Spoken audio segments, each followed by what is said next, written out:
Hello everyone and welcome to another high elo game of Age of Empires. Today we're anticipating lightning speeds as Vinchester, playing as the Cumans in purple, prepares to take on JorDan, playing as the Mongols in blue. Now all the players heard their adorable herdables explore their immediate surroundings with 2 trade carts. We'll get into that in a second and try to go up to feudal as fast as possible. Let's take a look at the Civ matchup we'll be watching today. Now, the Cumans are an incredibly fast civilization with a few super cool features. To start with, all of their mounted units move progressively faster as the game goes on, and some of these mounted units can even be upgraded to train in half the time. I'm talking about Scout Cav, Step Lancers, and Cav Archers. Now, if you want to put fast early game pressure on your opponent, you can actually build a siege workshop in Feudal Age, although you are limited to building only rams. Keeping in mind that thanks to the latest June update, the rams are a little bit better now. If instead you prefer to pressure your opponent with mounted or ranged units in Feudal, the Cumans can rely on their archery ranges and stables, both of which only cost 100 wood. So you can build a lot more of them a lot earlier on. If instead you want to build a fast booming economy, the Cumans can also build a second town center in Feudal Age. Although remember, this does take a lot of time and resources and does pull a good amount of villagers off the production line.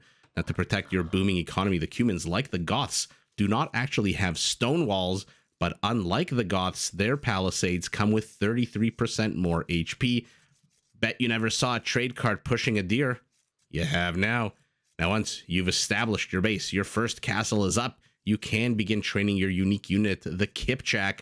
This is a fast mounted archer unit that fires multiple arrows, although only the first one does does full damage. Deer pulled, deer taken down. Speaking of speed, man, oh man, do we have the Mongols, a very fast cavalry-centric civilization. Their scout cavalry line units come with extra line of sight. Their cav archers fire faster. Their light cav, their hussars, and their step lancers all come with extra HP. And their unique unit, the Mangudai, needs no introduction. This is a fast-firing, quick cavalry archer with an attack bonus against siege units. Now, to keep up with their incredibly fast army on the field of battle, Mongol siege can actually be upgraded to move 50% faster. If you have not seen the drill upgrade in action, I highly recommend you try it out for yourself. Watching Mongol siege with drill is like watching bumper cars. They're adorable, they move super fast, and it is super fun to watch. Now, to help the Mongols support their military endeavors out on the map, their hunters do work faster, and their houses, of all things, can be upgraded so that they don't lose population space if they are destroyed. So we have, by all accounts, 2 pretty similar civilizations. Very fast-paced, very cavalry-oriented.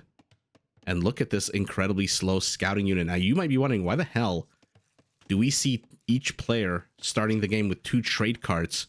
What is going on? Did the peyote I just drank kick in?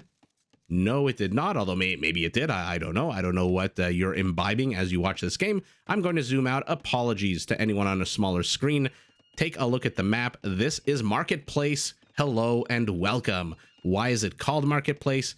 Because every single corner of the map has what's called a neutral market, with which the players can trade. Although look at this shitty placement. Why is this 1 tile away from the edge? That is very crappy. In any event, this one right up against the corner.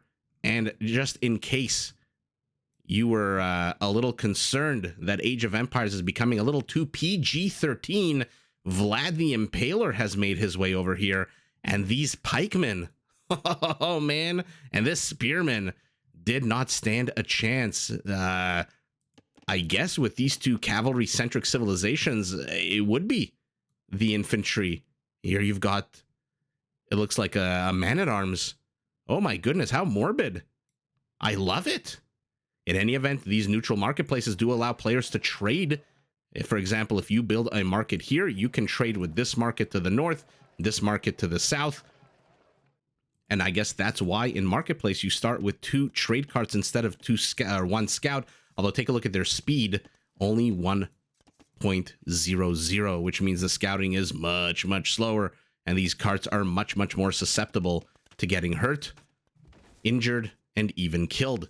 Both players heading up to Feudal, our Cuman, off the back of 3 fewer villagers. You can tell because he's going to reach Feudal about, what, a minute and 10 seconds, minute and 15 seconds ahead of his opponent. Army supply for both is 0 because these don't count. I shouldn't say 20 villagers. There's 20 civilian population. And let's see, blue has discovered just the barracks of his opponent and has already hit the market.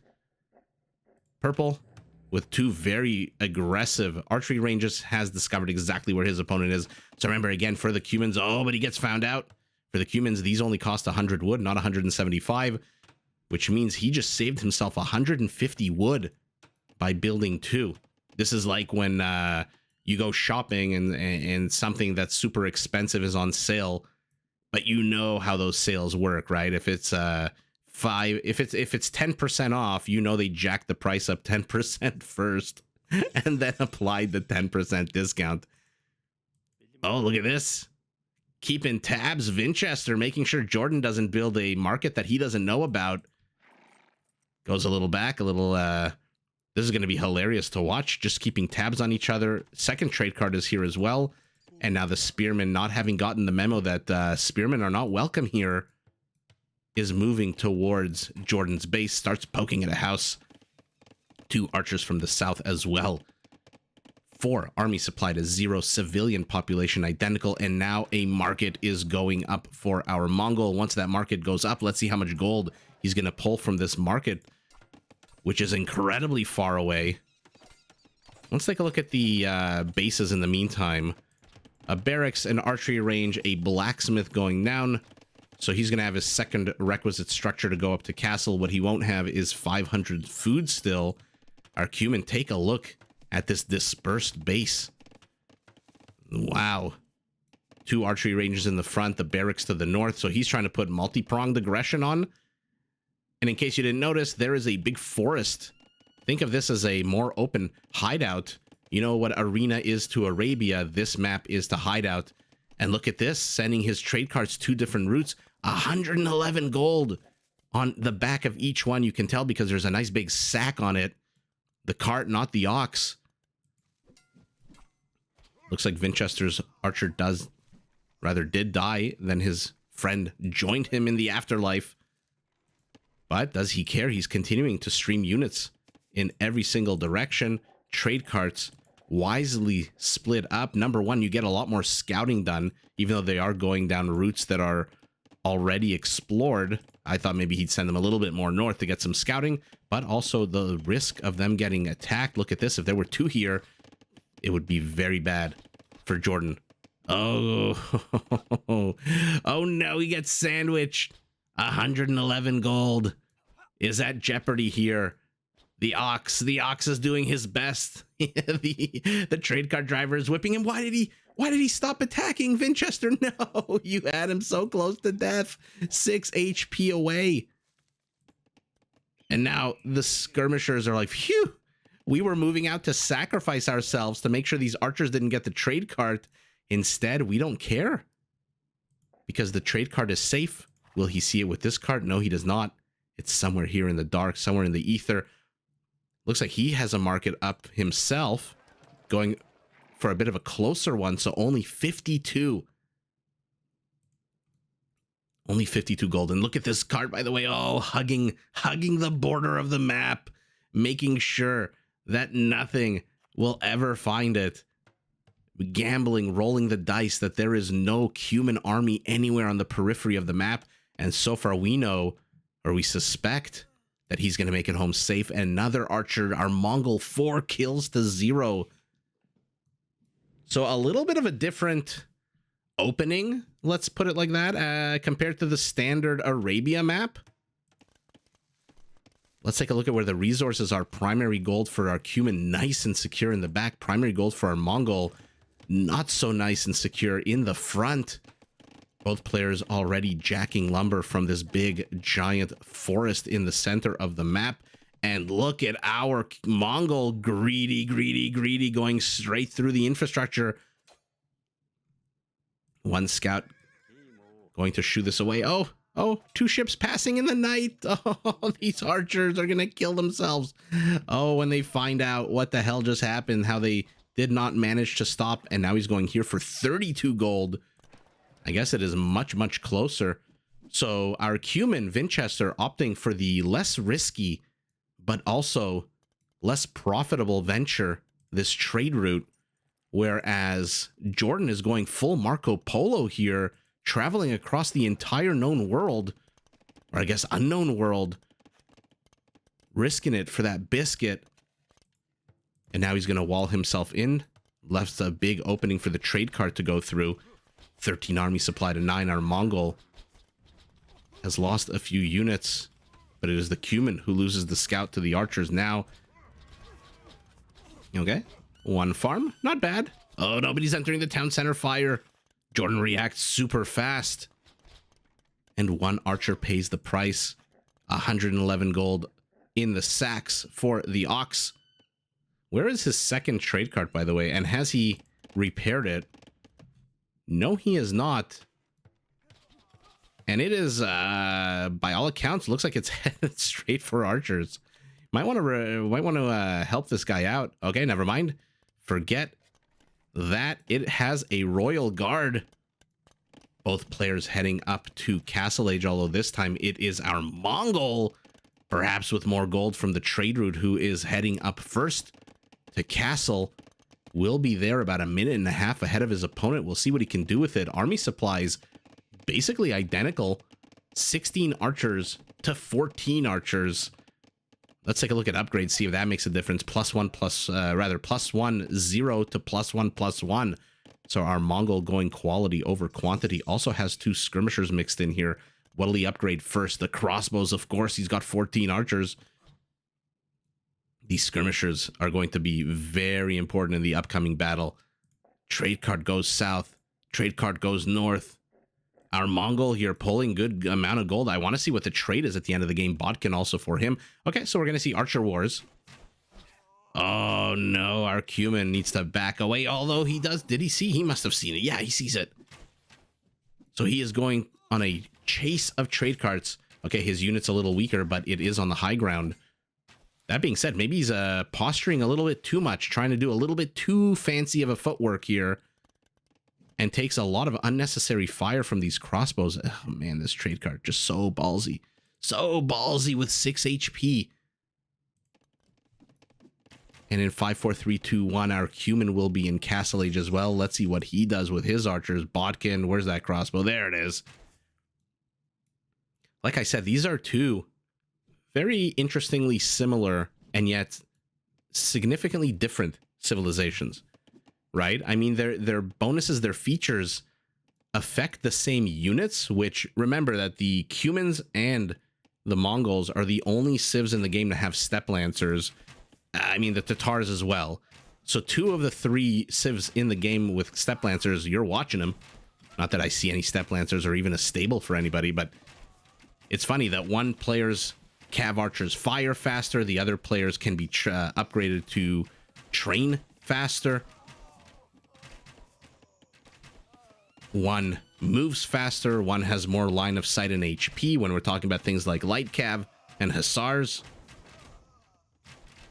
But in the meantime, we see none of that. What we see is a big purple mangonel getting his rocks off here. Did he get any kills? No. But the presence of the mangonel alone was enough to make Blue a little bit worried. Loses his entire forward operational army, and this trade cart with 6 HP is still alive, still making it home, opting to not use the Cuman feature of a second town center in Feudal. She turns her back. This is a pacifist villager who wants no part of the fighting. She turns her back on her people.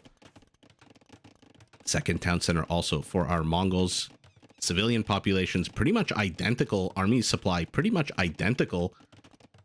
More upgrades though for our Mongol in 46 seconds. He'll have padded archer for one and leather archer for the other. But ooh, look at this. Purple, suspecting that there might be trade carts hugging the edge of the map, moves his army here, or maybe he just doesn't want to be detected by Blue, who moves forward and immediately loses the last skirmishers that he has, and also gets discovered by Purple, who must be pretty happy that blue is all the way down south, all the way over here, while his army... Oh, okay, never mind. I thought while his army was going to go here and start picking and poking away at reinforcements. Third town center for our Cuman as well. Neither player really going for stone at the moment. So we are likely to see a continuation of buildup of military as opposed to any kind of static push. Another trade card for our Cuman, our Mongol, happy to rest on the 2 that he has. And the player's moving out. I'm going to zoom out. I want to see what the actual distance between the bases is.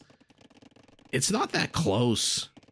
Yeah, this is a pretty long distance for these slow-moving mangonels. Man, when they move at a 0.9 with drill, it is just hilarious. And again, look at purple opting for the safer trade route here. 32 gold. Whereas blue, who just lost 2 more crossbows to these mangonels, is opting for a bit of a longer trade. But where are his trade carts now? Okay. Kind of just hanging out here. I wonder if he's just waiting to clear up whatever army is here before he sends his trade carts out. Interestingly, beyond these 2 archery ranges, neither player here in the south has any kind of infrastructure to support their armies. They're both far from home. You know, Spider-Man far from home. We've got Vinchester far from home. We've got JorDan far from home. It's JorDan who's going to lose his... Oh, I think that was an attack round. If it was, good for you, Mangonel.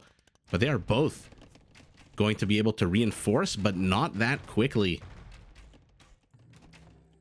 No siege workshop here for our Mongol. It is all the way back here. And no archery ranges for our Cuman. Oh, maybe we will get to see Steppe Lancers. We've got 2 stables being produced. By the way, what's the infrastructure now? 3 stables. Where's the 3rd? Oh, there it is. Sometimes the buildings and the colors and the background of the map make it a little hard to see. So 3 stables, no more archery ranges. Against what? 2 archery ranges and a siege workshop. No one's bringing villagers yet. Purple, what the hell are you doing here? Where are you going? Army supplies now a little bit ahead for Vinchester, who is housed at 100. And here we go, 3 mangonels to 3. How many crossbows to how many? 15 to 10. This clearly goes in favor of purple, unless you are a firm believer in upgrades. And then blue here. Oh no, blue just lost a first mangonel. Second one on the high ground. Oh no. Okay, evens it out. 2 mangonels for 2 mangonels. Still has 10. I guess he's much closer to reinforcing than purple is, right? I mean, not that purple can reinforce this. I don't think he has any archery ranges left. So I wonder if this is all just one big ploy by purple here. Keep blue occupied, because he's getting cavalry upgrades. Keep blue occupied. I've got 8 villagers on stone. Birds are shrieking in the background. Oh man, purple has just been so deadly with his mangonels the entire game here. He's producing knights. And remember, in Castle Age, these Cuman knights do move 10% faster. I mean, at this point, it doesn't basically makes up for having no husbandry, but once, if and when they hit Imperial, the Cumans, man. If you've never seen a paladin move at, what is it, a 1.59 or something like that, 1.64, you have not lived. In the meantime, look at our Cuman, who is housed again, moving through the north, but there are houses here and a monk, and now he's backing away. Okay, so he's trading with this market to the south now is Vinchester. Let's see how much gold that nets him right before we take a look at those knights. Okay, 52, better than the 32 that's here. Okay, and now he reveals the monks. But blue, look at this, compartmentalized himself quite well. Knights can't get in through the north. Knights can't get in through the eastern part of his base. They're basically stuck underneath this town center. What's their armor like now? +2 is not bad, but it's not the best. Will he take out the monk? Will he even notice? Seems like he does notice. Loses the monk, no convert. Our Cuman knights. Okay, does got to convert here. Drop the relic. What a boss monk. Drops the relic. Oh, don't know why I focused on handcart there for a second. Drop the relic, converts the knight, picks up the relic, and returns home. And now these trade carts that are just kind of hanging out here both die. No more trade carts for blue, but you know what he's got? 9 step lancers are on the way. I don't know, step lancer versus knight here, but the numbers are definitely helping him out, as are the crossbows.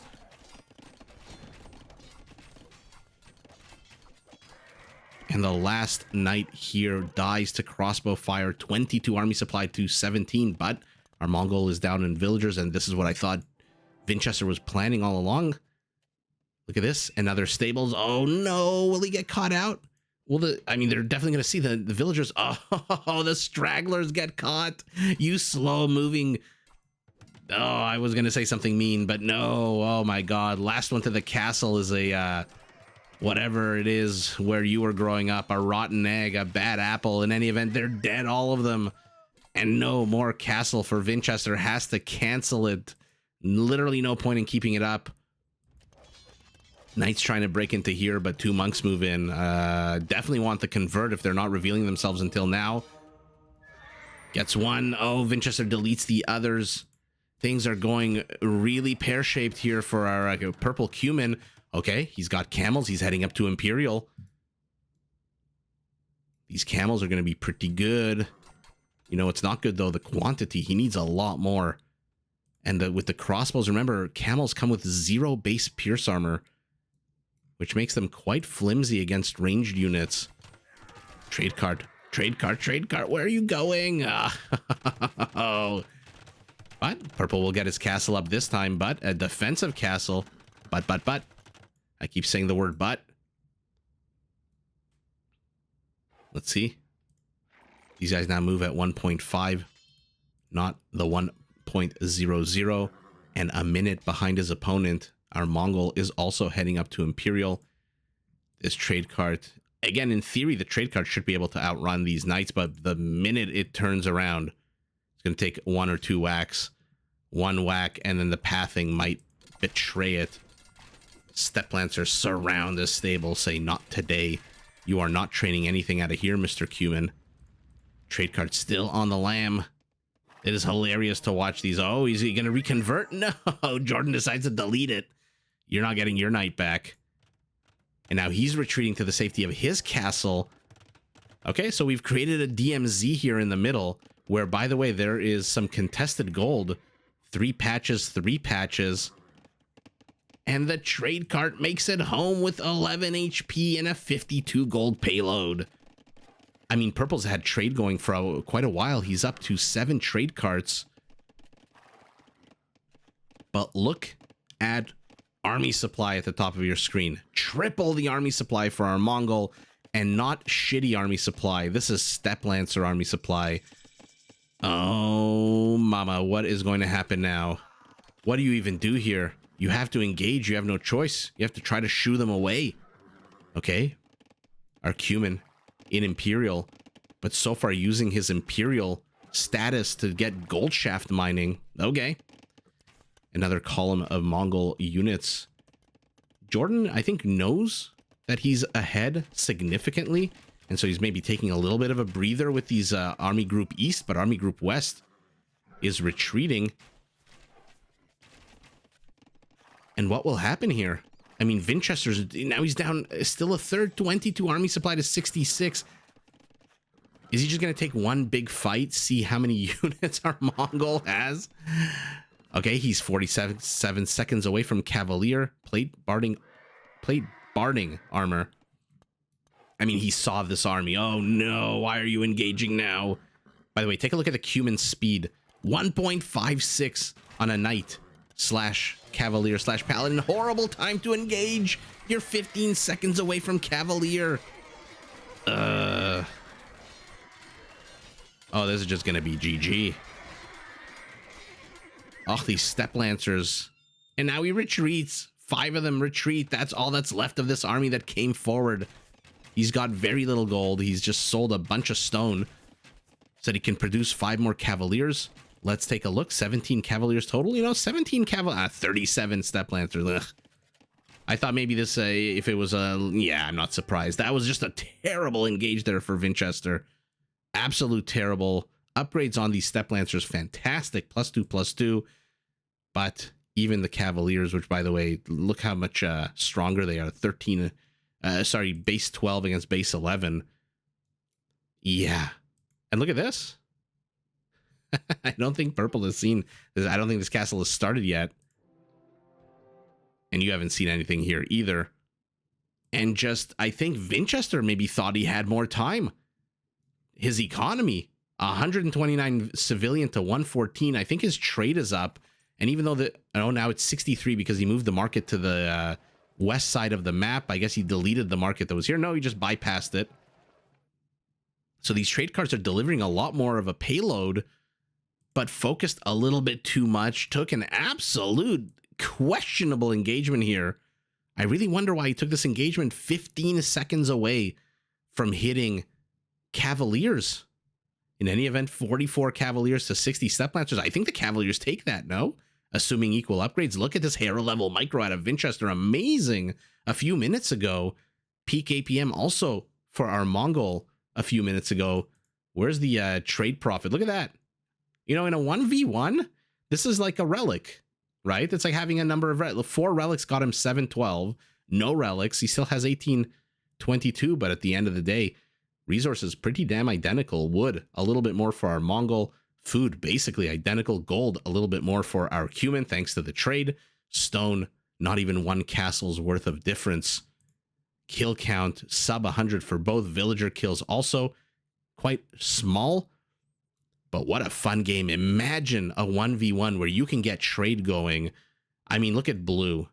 Blue just walled himself off perfectly here. Compartmentalized. Not only walled himself off this way, but also perpendicular wall off here with these houses and these houses behind it. I mean, this is unassailable. This is the kind of defensive mindset of a player who expects to get raided. So if you breach over here, the villagers here are safe. If you attack these villagers, they're still safe. If you attack them, then these villagers are safe. What an absolute beautiful base. As someone who's defensive-minded and loves to see a good defense and compartmentalization of a base, this is a gorgeous base here for our Mongol. And by the way, same thing goes for our Cuman. Oh, it's it's adorable when you see the Castle Age, Imperial Age palisade gates instead of stone, and then you realize, oh, we're watching the Cumans, not any other civ. But yeah, he also walled himself off a little bit weaker, of course. You know, 1 row of houses separating the Mongol horde from these villagers. And this, I mean, even with the extra 33% HP, 533 HP is not that much. Funny that they both tried to go after the stone at the exact same time. Purple did get here first. It looks like we saw Blue's villagers heading over. But what a fun map for a 1v1 with neutral markets that you can trade with. And after a bit of an exploration, a bit of a Marco Poloing with Blue here getting 111 gold with this market in the corner, ultimately just says, you know what, F it. I'm just going to build a big, huge, quick army. And these guys are going to come with extra HP because I am the Mongols, and starting in Feudal, my Step Lancers or I shouldn't say starting in Feudal, just basically my Step Lancers all come with 30% more HP. Uses that to just swarm over Vinchester, who took a really bad fight. Economically, what a fun game too. But yeah, if you haven't checked out Marketplace, definitely check it out, because the addition of trade means that these games could potentially last forever. Absolutely forever, because you have an unlimited supply of gold in theory, unless your opponent decides to shove 37 Step Lancers into you.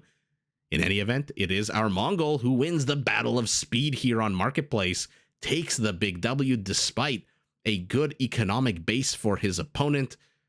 JorDan is victorious, but GG to both players. Did you enjoy this video? Check out these other clips and make sure to subscribe and enable notifications so that you're notified of my latest uploads.